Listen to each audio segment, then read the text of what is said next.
Almas queridas, boa noite. Sejamos todos bem-vindos ao nosso encontro com Jesus e que a paz do Mestre seja em nós e entre nós, nos envolvendo e nos conectando em energias de amor e fraternidade.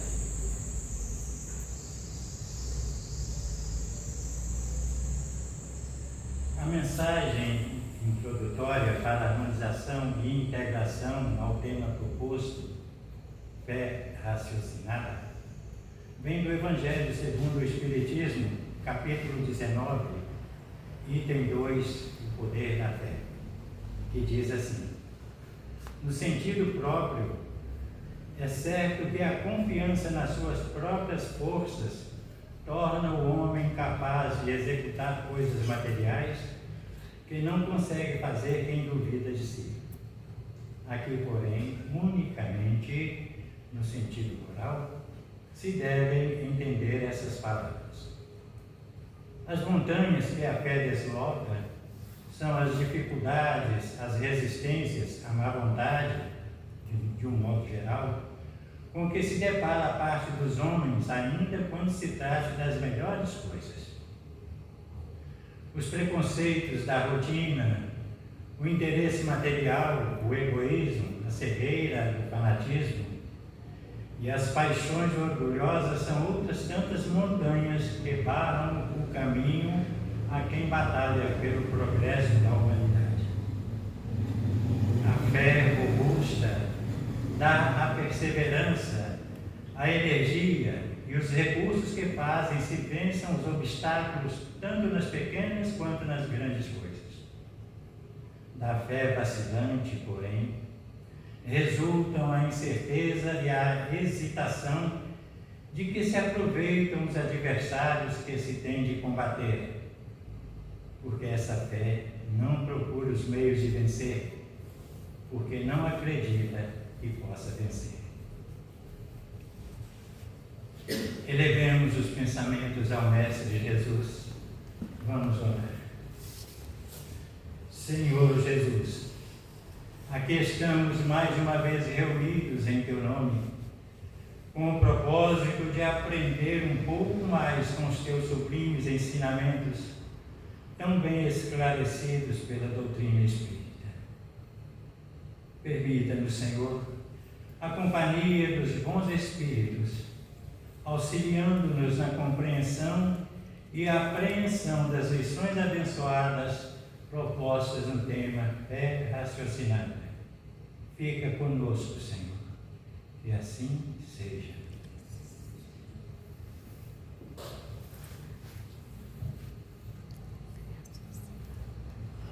Se tens fé, não te aflige a noite escura. Ao coração que a lágrima domina, ele estende amoroso a mão divina e abre as portas da paz risonha e pura. Alivia a aspereza da amargura e sobre as trevas de miséria e ruína acende nova estrela matutina na esperança sublime que perdura. Se a crença viva te dirige os passos, sob a carícia de celestes braços, receberás o pão, a luz, o abrigo.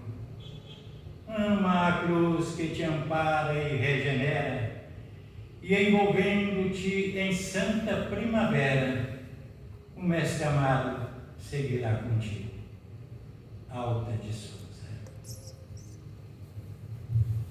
Contido no livro Correio Fraterno, de Alta de Souza, psicografado por Chico Xavier, a frase: se tens fé, não te aflige a noite escura.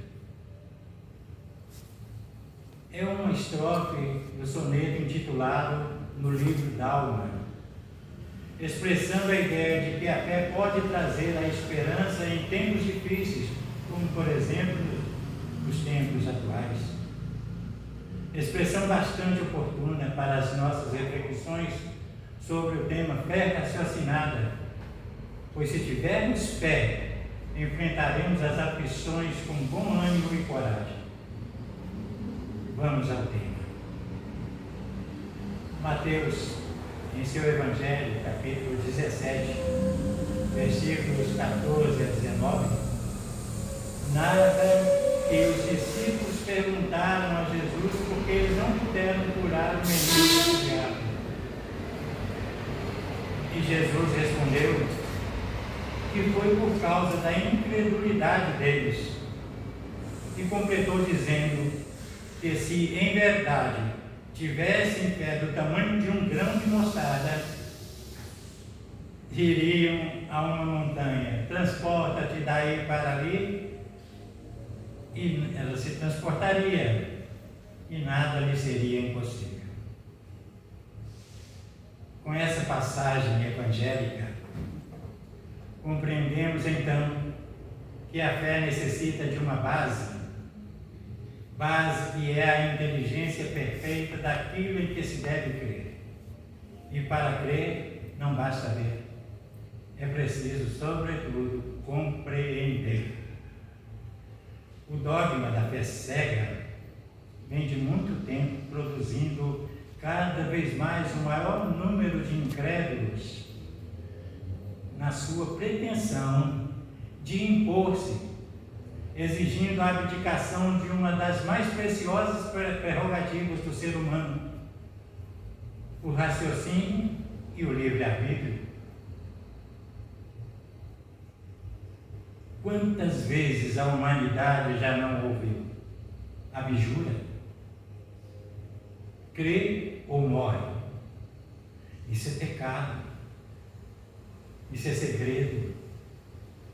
Isso é mistério. Não há nada escondido que não venha a ser revelado. Por que impedem que se busque a verdade? Em contrapartida, Allan Kardec, em O Evangelho segundo o Espiritismo, capítulo 19, nos diz que a fé raciocinada, por se apoiar nos fatos e na lógica, nenhuma obscuridade deixa. A criatura então crê porque tem certeza, e ninguém tem certeza se não compreendeu. Quem compreende não se dobra, porque a fé inabalável só é a que pode encarar de frente à razão em todas as épocas da humanidade. O Espiritismo nos conduz a esse resultado, pois trata-se de uma doutrina universal e evolutiva, uma doutrina dos espíritos, sendo uma filosofia, uma ciência e ensino moral, e tem por objetivo nos religar ao Criador, e por ser uma doutrina, pode e deve ser estudada por toda e qualquer religião, e por que não também todos os princípios filosóficos.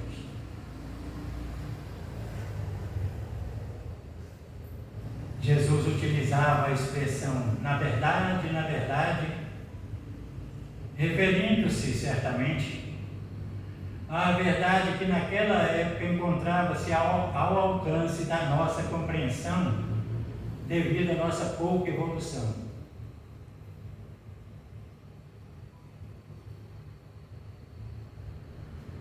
E subjetivamente deixava nas nossas mentes a existência de uma verdade que só com o tempo viríamos a compreender. Quando Pilatos perguntou a Jesus o que é a verdade, o mestre apenas olhou para cima, significando que, na verdade, a verdade viria do alto, de uma forma mais de acordo com o progresso intelectual, moral e espiritual alcançado pela humanidade. A frase "conhecereis a verdade e a verdade vos libertará", em João 8,32, significa que somente compreendendo de forma profunda a verdade contida nas leis divinas, ensinadas e exemplificadas por Jesus, é a verdade que nos libertará dos grilhões da ignorância, dos dogmas, do misticismo e das amarras da ilusão, nos curando das chagas do orgulho e do egoísmo, da inveja e do apego às riquezas e bens materiais. Disse Jesus em João 14, 15 a 17 e 26. Se me amais, guardai os meus mandamentos, e eu rogarei ao meu Pai, e ele vos enviará outro Consolador, e em meu nome vos ensinará todas as coisas, e vos fará recordar tudo o que vos tenho dito. Não vos deixarei órfãos, voltarei para vós, estarei convosco até a consumação dos séculos. E no transcorrer das eras, a humanidade jamais esteve órfã das condições necessárias para a iluminação interior, que é a meta primordial do espírito em sua jornada evolutiva. Brilhe a vossa luz.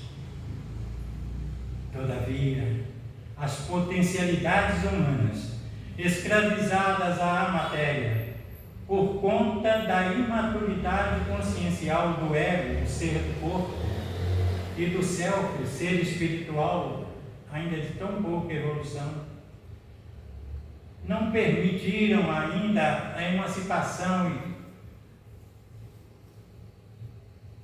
da tirania, do inconsciente dominador e da natureza animal do homem, e estabilizar o império do espírito sobre os instintos, transformando instintos em sentimentos e sentimentos em virtudes.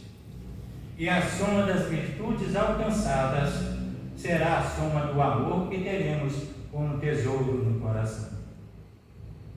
Mas, afastados do universo interior, o reino de Deus em nós, perpetuamos a soberania dos sentidos, dos instintos que resultou no atual cenário de provas e expiações que ainda caracterizam o planeta Terra, lentamente em transição para um mundo regenerador. Se não melhorarmos, a Terra não melhora. Somos responsáveis. A voz inaudível da consciência ecoa no íntimo de nossas almas a nos dizer: Tu és divina energia, um ser em evolução, construindo no dia a dia um tesouro no coração. Se os teus olhos forem bons, luminoso corpo terás, e na vida os mais belos dons, como bênçãos receberás.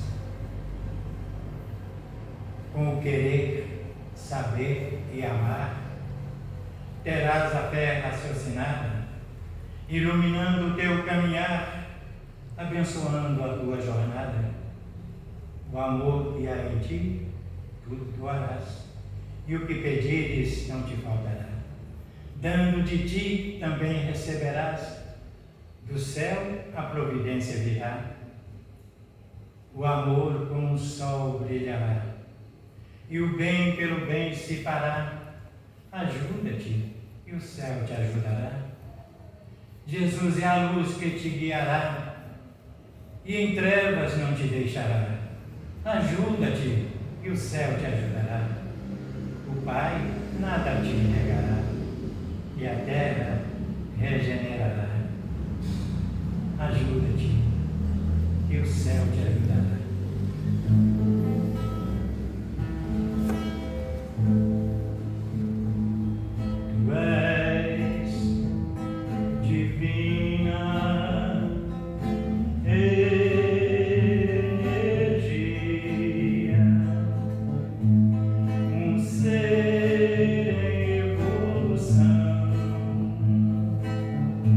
Construindo no dia a dia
Segundo a questão 621 do Livro dos Espíritos, a lei de Deus está escrita na consciência.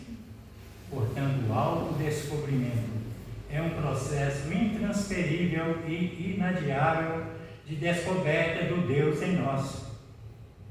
Sois deuses? Para o que eu faço e muito mais, disse Jesus. Da mesma forma, o ensinamento universal dos Espíritos, a doutrina espírita, a doutrina dos Espíritos, será o caminho da verdade e da vida, se o trouxermos para dentro de nós, pelo exercício do diálogo, da razão, do bom senso e, sobretudo, da vivência no tempo. Eu e você somos um. Sabemos que na própria ciência humana, o átomo não é mais indivisível. E antes dele encontram-se as linhas de força, aglutinando os princípios subatômicos, e antes desses princípios surge a vida mental determinante.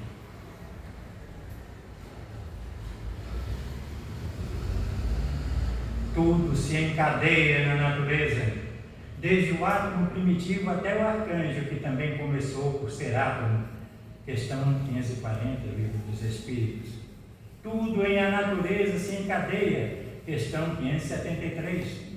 Tudo em a natureza se encadeia por elos que ainda não podeis aprender. Questão 604.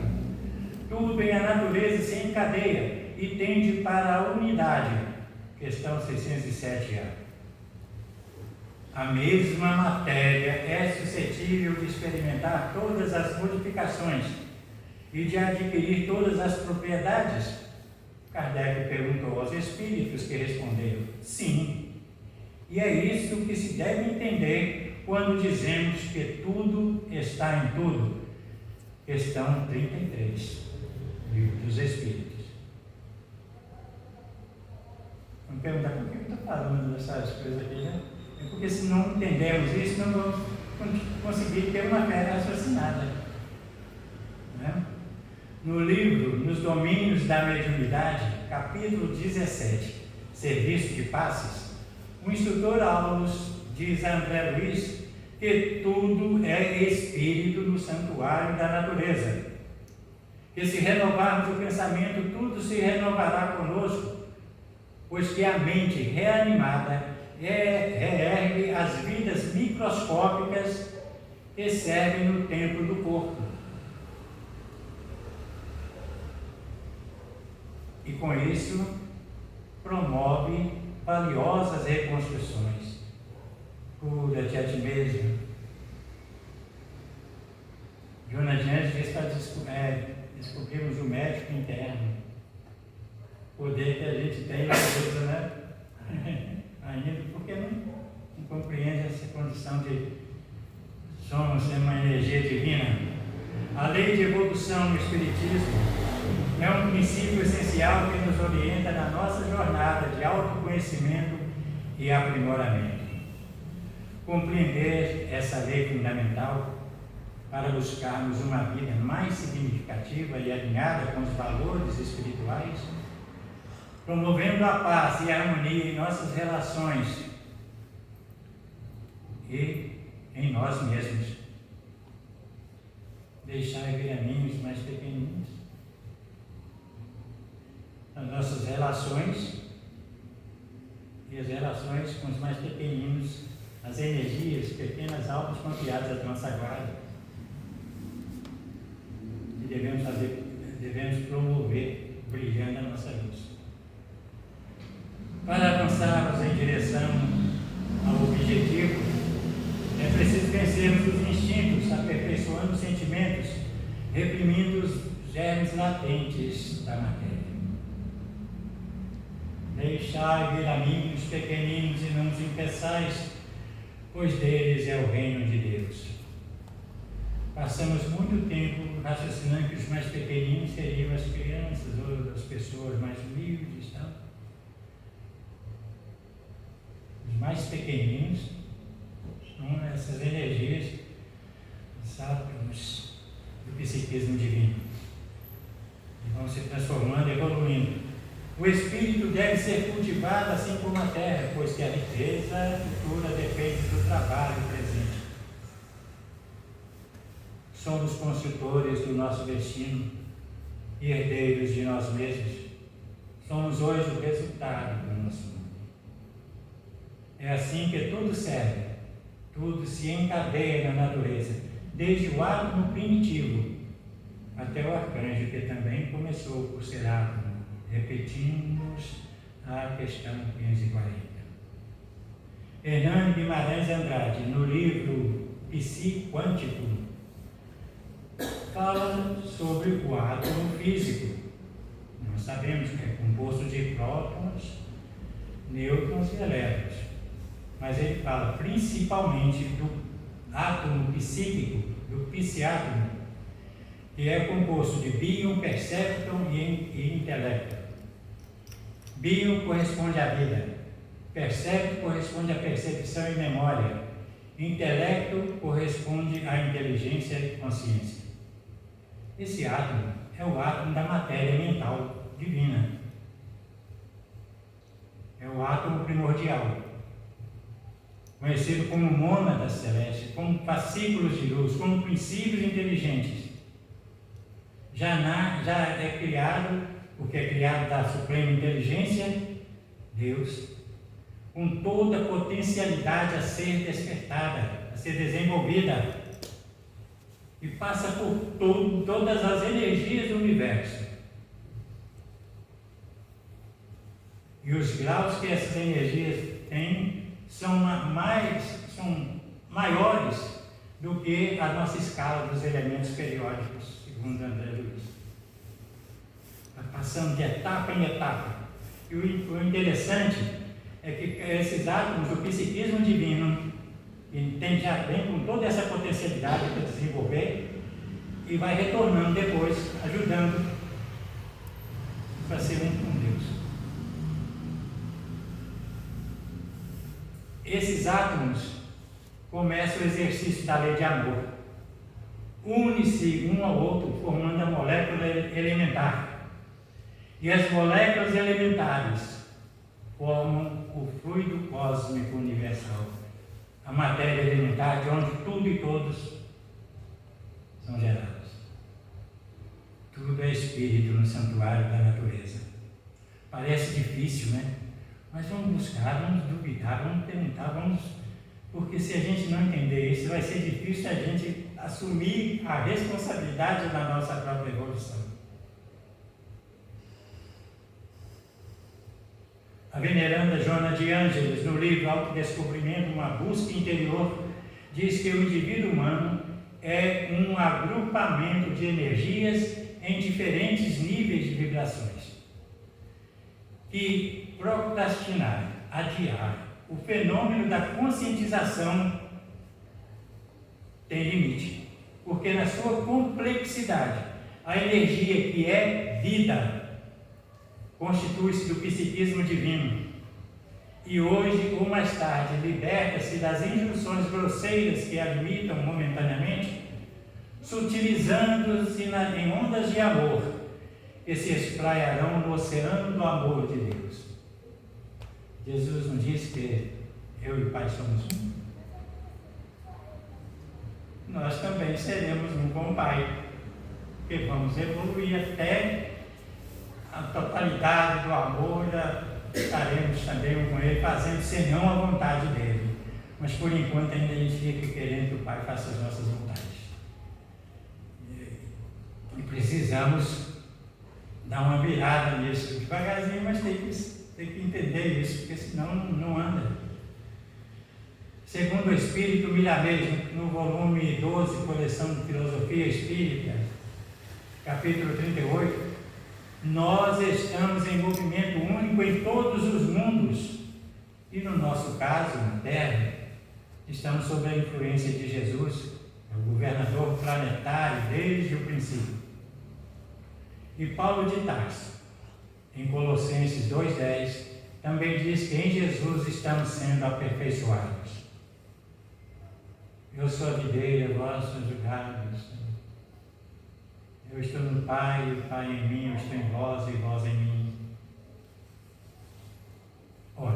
se estamos em Jesus, pelo poder que tem sobre todos nós que vivemos na terra, estamos sendo aperfeiçoados por Ele. Todavia, Ele nos deu uma parte nesse trabalho do aperfeiçoamento, e podemos ajudar os que se encontram na retaguarda. É dever. Todas as energias que estão compondo os nossos corpos estão sob nossa responsabilidade. Lucas 12, 32. Nada temais, pequeno rebanho, pois de bom grado o Pai vos concedeu o seu reino. Lucas 22, 29. Assim como o Pai me otorgou um reino, eu o designo a vós. Almas queridas, devemos nos transformar no Evangelho vivo, o pão da vida e a luz norteadora para os menos esclarecidos, mediante a autoridade e a responsabilidade a nós confiadas ao reencarnarmos. É um dever moral que assumimos com o governador planetário.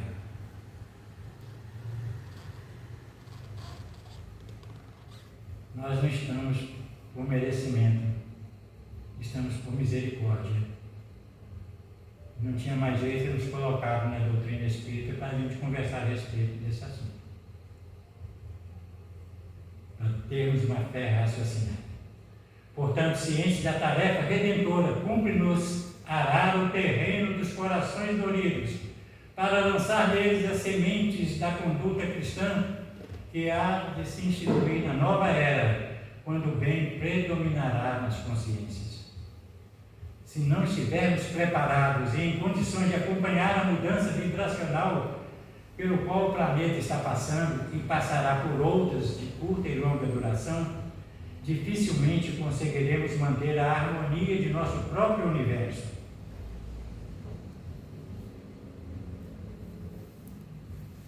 E com isso, comprometeremos os laços de amor e os compromissos que assumimos de contribuir com o máximo do mínimo que já compreendemos para manter em harmonia esse grandioso organismo, Terra, veículo de manifestação da consciência planetária, que em síntese significa consciência crística, como elucida Miramês em Filosofia Espírita, volume 3, capítulo 42. Diz Miramês que podemos dizer que o Cristo é a alma do mundo, pois sendo o diretor do planeta, ele o usa como corpo ciclópico, onde bilhões de almas trabalham em todas as direções, como sendo uma grande escola de Deus para a preparação dos espíritos em ascensão, onde o progresso é uma força do próprio Criador.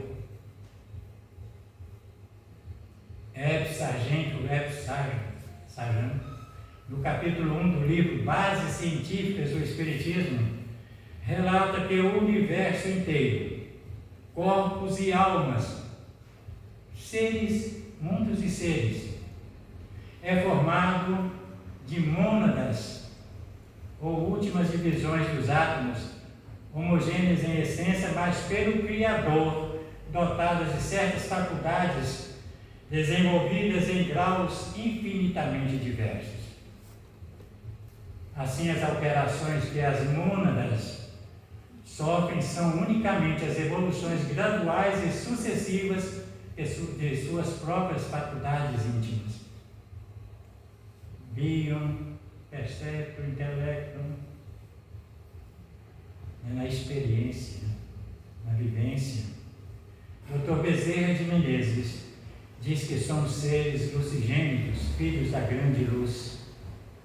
Hermínio Corrêa de Miranda diz que o homem é o microcosmo do universo e o seu corpo serve de campo evolutivo para miríades de consciências menos evoluídas do que a sua própria. Cada célula é composta de miríades de minúsculas vidas, cada uma delas com a sua consciência germinal. Emmanuel adiciona que em qualquer providência e em qualquer opinião somos sempre a soma de muitos. Expressamos milhares de criaturas e milhares